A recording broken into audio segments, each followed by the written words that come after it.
सभी भाइयों को नमस्कार। भाइयों, मैं आपका अपना भाई मोनू गुजर।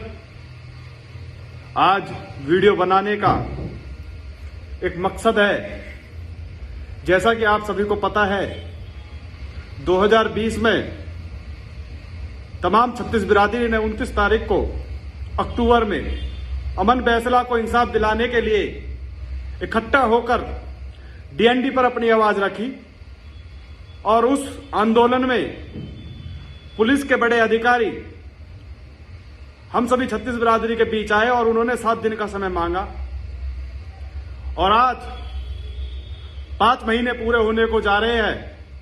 अभी तक अमन फैसला के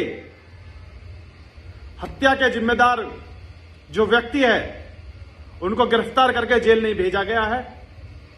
हम समय समय पर लगातार क्राइम ब्रांच से पूछताछ करते रहते हैं, क्राइम ब्रांच ऑफिस जाते रहते हैं। हमको गुमराह करने का काम किया जा रहा है। लगातार 5 महीने से कहा जा रहा है कि जल्दी हम इनको गिरफ्तार करके जेल भेज देंगे और अब हमारी सहन शक्ति खत्म हो चुकी है। मेरे दोस्तों, हम तमाम 36 बिरादरी फिर से एक आंदोलन ऐसा करना होगा जिससे कि पूरी दिल्ली को हिलाने का काम कर सके। क्राइम ब्रांच ऑफिस उनके पिताजी जाती है, उनके माताजी जाती है, उनसे यही बोला जाता है कि जल्दी गिरफ्तार करके जेल भेज दिया जाएगा। अभी फोन नहीं खुला है। 5 महीने हो गए मेरे दोस्तों, 5 महीने से अब तक अमन फैसला का फोन नहीं खुला है और अब तक कोई कार्रवाई नहीं हुई है। जो अक्टूबर में कार्रवाई हुई थी वो ऐसी की ऐसी अभी तक वहां पे रुकी हुई है। आप सबसे निवेदन करना चाहता हूं कि अभी हम सबको एक साथ होकर फिर से एक आंदोलन करना होगा। हम सभी ने, तमाम 36 बिरादरी के लोगों ने अमन फैसला के परिवार के साथ एक वादा किया था कि हम हमेशा आपके साथ खड़े हैं। जब तक अमन फैसला के कातिलों को सजा नहीं मिलती, हम इस संघर्ष को जारी रखेंगे। जब तक अमन फैसला के कातिल सलाखों तक नहीं पहुंचते, सलाखों के पीछे तक नहीं जाते, हम चुप नहीं बैठेंगे। यह 36 बिरादरी की लड़ाई है, क्योंकि यह किसी एक बिरादरी के साथ नहीं हो सकता। आने वाले समय में कोई हमारा भाई 36 बिरादरी का कोई नौजवान साथी ऐसा कदम उठाए और हमारे बीच से चला जाए, ये बड़ा दुर्भाग्य की बात होगी हमारे लिए, क्योंकि हम एक अपने भाई अमन फैसला को अभी तक इंसाफ नहीं दिला सके हैं। मैं आप सबसे निवेदन करना चाहता हूं, 36 बिरादरी के नौजवानों से एक प्रार्थना करना चाहता हूं, बुजुर्गों से एक निवेदन करना चाहता हूं कि हमको ये लड़ाई दोबारा से लड़नी होगी, क्योंकि ये किसी के साथ भी हो सकता है। हमें इस लड़ाई में राजनीति को अलग कर भाईचारे की लड़ाई समझकर इस लड़ाई को लड़ना होगा। जिस तरह से हमने पिछले अक्टूबर में 29 तारीख को एकजुट होकर अपनी ताकत का अंदाजा दिखाया था, 36 बिरादरी की ताकत का अंदाजा दिखाया था कि हमारी 36 बिरादरी किस तरह से एकजुट होकर इंसाफ लेने के लिए इकट्ठा होकर डीएनडी को जाम करने का काम करेगी, और किया। मैं आपको बता देना चाहता हूं, आज तक डीएनडी को किसी ने भी इस तरीका से जाम नहीं किया जिस तरीका से हमारी 36 बिरादरी ने सुबह से लेकर शाम तक जाम कर रखा, और फिर भी हमको इंसाफ नहीं मिलता। क्यों? क्योंकि हम कहीं ना कहीं कमजोर हैं। पुलिस वाले सोच रहे हैं कि हम एक बार इकट्ठा हो गए, अब हम दोबारा इकट्ठा नहीं हो सकते, हम दोबारा एकजुट नहीं हो सकते। हमको इनकी भूल को नकारना होगा, हमको इनकी भूल को इनके दिमाग से निकालना होगा। इनको बताना होगा कि जब तक हमें इंसाफ नहीं मिलेगा, हम 36 बिरादरी अमन फैसला के परिवार के साथ है।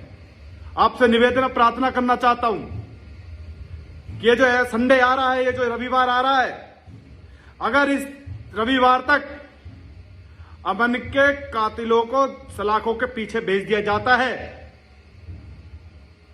तो वेल एंड गुड, बहुत अच्छा।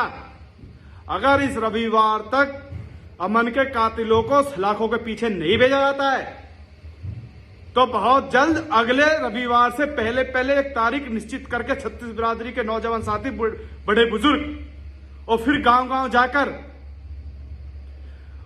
36 बिरादरी को जगाने का काम करेंगे। दिल्ली को जाम करने का काम करेंगे। मैं आपको बता देना चाहता हूं, जिस तरीका से हमने पिछली बार छत्तीस बिरादरी को जगाया था, उस तरीका से मैं फिर मोनू गुर्जर गांव गांव जाकर उस बच्चे अमन बैसला के को इंसाफ दिलाने के लिए मैं गांव गांव जाकर लोगों को जगाने का काम करूंगा। मुझे यकीन है अपनी छत्तीस बिरादरी पर कि वो सभी अमन बैसला के परिवार के साथ खड़े हैं। मुझे यकीन है अपनी छत्तीस बिरादरी पर कि वो जब अमन बैसला का परिवार एक आवाज देगा, अमन बैसला का परिवार अपनी छत्तीस बिरादरी को बुलाएगा, पुकारेगा, तो पूरी छत्तीस बिरादरी एकजुट होकर अमन बैसला के परिवार का साथ देने का काम करेंगे। इतना मुझे अपनी छत्तीस बिरादरी पर यकीन है।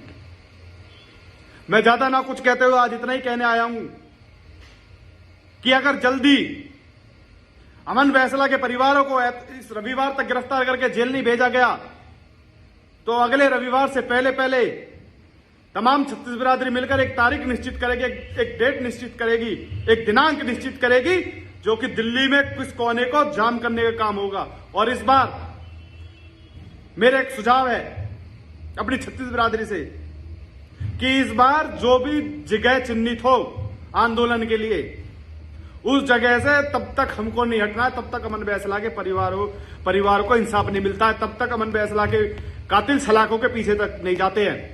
चाहे उसके लिए हमें दिन रात धरने पर दिल्ली में ही जाम करके क्यों नहीं बैठना पड़े, दिल्ली को जाम कर दिन रात धरना क्यों ना देना पड़े, छत्तीस बिरादरी से मेरा निवेदन अपील है। और इसी के साथ साथ